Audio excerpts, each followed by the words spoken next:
song sing rahmat ring sesami. Sugeng para adi yuswa, sugeng pepanggihan malih wonten ing renungan padintenan adi yuswa ing dinten Kemis Legi 18 Juni 2026. Sumangga dinten punika kita nampeni jejer kasepen adi yuswa. Kasepen adi yuswa. Para adi yuswa, kasepen punika perkawis ingkang nyata lan awrat ingkang dipun adepi dening para adi yuswa. Nalika para lare sampun mentas lan mempeng makarya ing donyanipun sarta rencang nunggal yuswa sampun sami seda griya ageng ingkang suwunipun rami sakmangke sepi. Para adi yuswa kedah tetep nyepengi sabdanipun Gusti ingkang badhe ngiyataken. Jabur 17 ayat 9. Samangke kawula sampun sepuh, mugi sampun ngantos paduka tampik, sampun ngantos nilar kawula, menawi kegiatan kawula sampun telas. Ayat punika ngrembak ajrihipun adi yuswa ingkang kasepen nalika tangising manah dite awit ceklek ing ati, nanging ungeling iman amri tetep sumindi dhateng Gusti ingkang boten ewah gingsir. Gusti migatosaken kasepen lan sedhing para adi yuswa nalika jagat ngukur tiang lumantar kekiyataning raga satemah nganggep adi yuswa boten gadhahi daya, nanging kanggenipun Gusti para adi yuswa tetep aji lan dipun tresnani. Nalika jagat nebihi ing wekdal punika patunggilan ingkang caket raket kalian Gusti dados sumbering kekiyatan enggal. Kasepen ing adi yuswa saged kaibah dados wekdal ingkang nengsemaken nalika sesambetan kalian Gusti lumantar pitembungan pandonga lan pepujen ingkang kaungelaken. Para adi yuswa tetep saged dados cagaing pandonga kangge brayat ageng.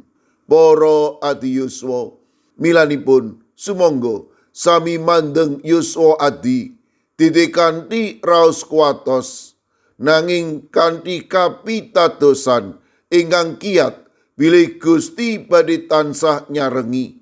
Kanggenipun para adi yuswa emuta nalika sedaya tiyang ketingal katelasan wekdalipun Gusti Yesus tetep wonten ing caketing para adi yuswa. Kangge kita ingkang tasih anem sumangga dadosa talanging katresnanipun Gusti kangge para adi yuswa. Mijikna wekdal kangge ngendika nelpun mirengaken carosipun lan rawuh manggihi sampun ngantos ngendelaken adi yuswa ingkang budidaya luar saking raos kasepen. Amin. Sumangga kita ndedonga. Matur nuwun Gusti, dinten punika paduka ngemutaken amri kawula tansah gadhahi sesambetan kangge para adi yuswa matemah ing pundhiya kemawon para adi yuswa tansah tetep kawigatosaken dening sinten kemawon. Paduka berkahi para adi yuswa dalasan anak putu kawula ing pundhiya papan. Monggo paduka ingkang ngendika, paduka ingkang berkahi, paduka ugi ingkang ngreksa. Mirunggan kala pasrahaken lare Astama Kusala wayah buyutipun Ibu Soekarjo ing Jakarta ing wekdal Jumat mangki badhe nampi operasi malih. Monggo Gusti paduka ingkang ngreksa lan paring pitulung matemah lare alit punika inggal nampi kekiyatan lan ugi kesarasan ingkang wetah peparing saking paduka. Matemah lumantar operasi menika Astama Kusala inggal nampi wetahing kesarasan peparing paduka. Kawula ugi masrahaken sawetawi sirek kawula ing GKJ Magelang ingkang sampun nampeni operasi lan wonten ing pemulihan. Kawula pasrahaken Ibu Dalhar wilayah gangsal kalau pasrahaken Ibu Septi wilayah Sekawan mekaten ugi kalau pasrahaken Ibu Dewi wilayah Sekawan wonten ing asta paduka. Monggo paduka ingkang reksa lan paring pitulung matemah tetiganipun menika manggihaken wetahing kesarasan. Mekaten ugi kalau pasrahaken Bapak Paminto Saputra GKJ Wedi ingkang dasak mangke mlebet malih ing griya sakit. Monggo Gusti paduka ingkang berkahi lan nganti matemah kekiatan lan bagas kesarasan tansah wonten. Kalau pasrahaken Ibu Sunarti warga GKJ Salaman, kalau pasrahaken Eyang Sarwito GKJ Ngalian, kawula ugi masrahaken Ibu Ratiningsih GKJ Ungaran, sawetawis sedherek kawula ing GKJ Gondang Winangun. Kawula pasrahaken Ibu Rusminah, Bapak Paryono, Ibu Suwarni, Bapak Karsono, Bapak Marsudi Raharjo, Ibu Lagimin, Bapak Suyatno, Ibu Menik Salio, Bapak Jarod Sukmono, sedherek Agus Supardiono. Kawula pasrahaken Bapak Daniel Agus Warso ing GKJ Banyumanik, Ibu Wardoyo GKJ Pugeran, sawetawis sedherek kawula ing GKJ Magelang.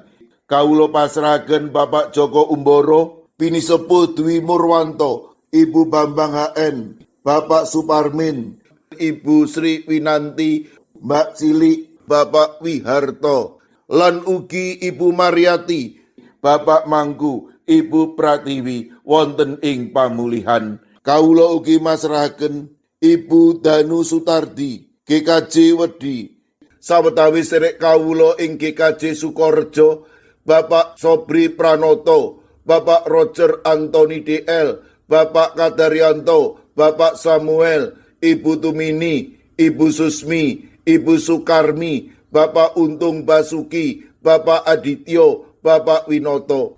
Sawetawis sedherek kawula ing GKJ Guntur Geni, Bapak Y Sudenal, Bapak Y Rasidal, Ibu Sartini, Bapak Ibu Supriyono, Ibu Joni, Ibu Daniel Suharyanto, Ibu Pratono, Bapak Stefanus Ngadiono, sedherek kawula ing GKJ Sragen, Bapak Bambang Kristono, Bapak Joko Prayogo, Ananda Gisele, Bapak Tri Nugroho, Bapak Adi Sungkono, Ibu Astuti Purnaningsih, Bapak Warsito Riyadi, Bapak Suyanto, lan Ibu Sumiati.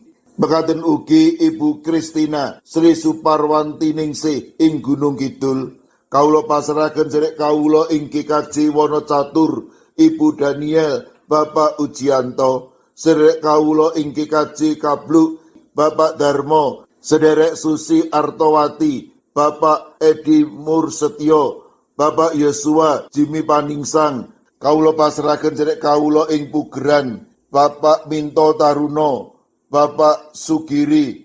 Mekaten ugi sedherek kawula ing GKJ Antp Salatiga, Ibu Paini, Ibu Jumini, Ibu Juminah, Bapak Joko Wahyu Adi, Bapak Kustam, Bapak Sukiman, Bapak Slamet Mulyono, Ibu Tuminem, lan Mbah Jah.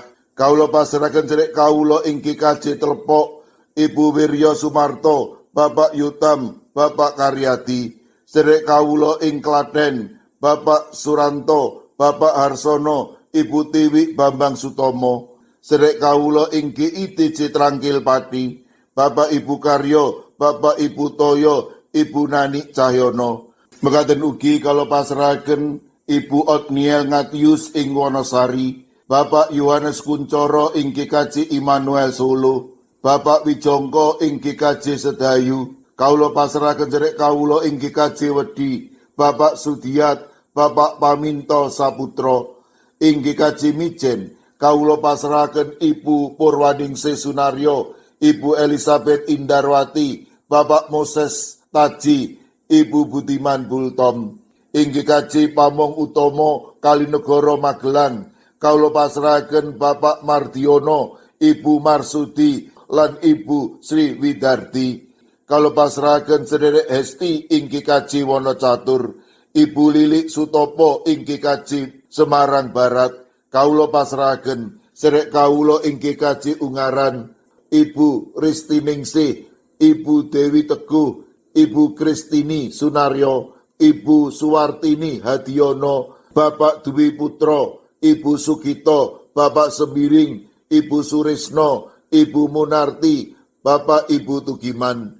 Kaulo pasrahaken Bapak Yohanes Mudadi ing GKJ Tuban. Kaulo pasrahaken sedherek kawula ing GKJ Wonosobo, Bapak Yusuf Sunaryo, sedherek kawula ing GKJ Gondang Winangun, Ibu Lasiem. Duh Gusti, kawula pasrahaken sinten kemawon ingkang wedal sak mangke nembe nandhang sakit lan ing pemulihan. Para adiyuswa ing pundiya papan, monggo paduka ingkang reksa, paduka ingkang mitulungi, matemah sedayanipun menika paduka kiyataken lan paduka paringi bagas kesarasan ingkang wetah. Kawula pasrahaken sedaya pandonga pasambat kawula wonten ing asta paduka Gusti kawula Yesus Kristus. Amin. Sumangga para adiyuswa kita tutup pepanggihan kita renungan padintenan adiyuswa kanthi ngrepekaken kidung. Sumangga.